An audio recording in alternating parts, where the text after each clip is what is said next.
Duterte Youth at Bagong Henerasyon PL, suspendido ang proklamasyon. 52 na party list groups na naiproklama na ngayong araw. Ang kaganapan sa proklamasyon ihahatid ni Margot Gonzalez. Tapos na ngang maiproklama ngayong araw ang mga panalong party list groups mula sa katatapos lang na eleksyon noong May 12. Sa kabuuan, 54 ang nanalong party list pero 52 lamang ang naiproklama. Kaya suspendido ang proklamasyon na Duterte Youth Party List at Bagong Henerasyon Party List dahil sa kanilang mga nakapending o nakabinbing na disqualification cases sa Comelec Division. Ang Duterte Youth Party List ang pumangalawa sa may pinakamalaking nakuhang boto at nakapag-secure ng 3 pwesto, habang ang Bagong Henerasyon Party List ay nakakuha naman ng 1 upuan. Ngunit dahil nga sa kanilang disqualification cases, pinagpaliban muna ang kanilang proklamasyon. Batay sa resolusyon ng National Board of Canvassers, seryoso raw ang mga aligasyon laban sa kanila.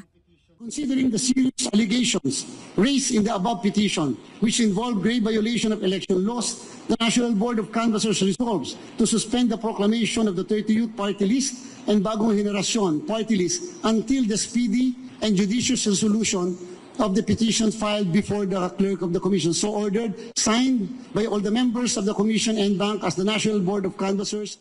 Ayon kay Comelec Chairperson Atty. George Garcia, agad na pinadalhan ng kopya ng NBOC resolution ng 2 party list upang ipabatid na hindi sila kasama sa proklamasyon ngayong hapon. Samantala, batay sa proklamasyon kanina, ang Akbayan Party List, Duterte Youth at ang Tingog Party List ay nakakuha ng tig 3 pwesto sa Kongreso. Habang ang 4-piece ACT-CIS at Ako Bicol Party List ay may tig 2 upuan. Tig 1 pwesto naman ang mga party list mula sa top 7 pababa, kabilang ang PPP o ang Puwersa ng Pilipinong Pandagat. Kasama rin sa mga nakapasok ang Kabataan Party List at ang ACT Teachers Party List na sinasabing mga legal front ng CBP-NPA.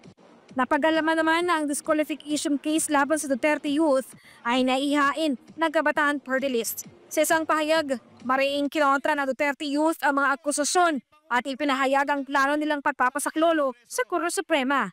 Ayon sa grupo, kung totoong seryosong aligasyon laban sa kanila, bakit daw sila nakapag-assume ng office noong taong 2019 at muling naihalal noong taong 2022 at maging ngayong 2025 elections. Gayet pa nila, hindi raw totoo ang paratang na hindi sila rehistrado. Anila, imposible umanong makasali sila sa eleksyon kung hindi sila accredited o registered sa Comelec. Pinabulaanan din ng party list ang issue ng vote buying at iginiit ang pondo ng party list ay nakalaan para sa mga kabataan. Para sa Diyos at Pilipinas ko, Margot Gonzalez, SMN News.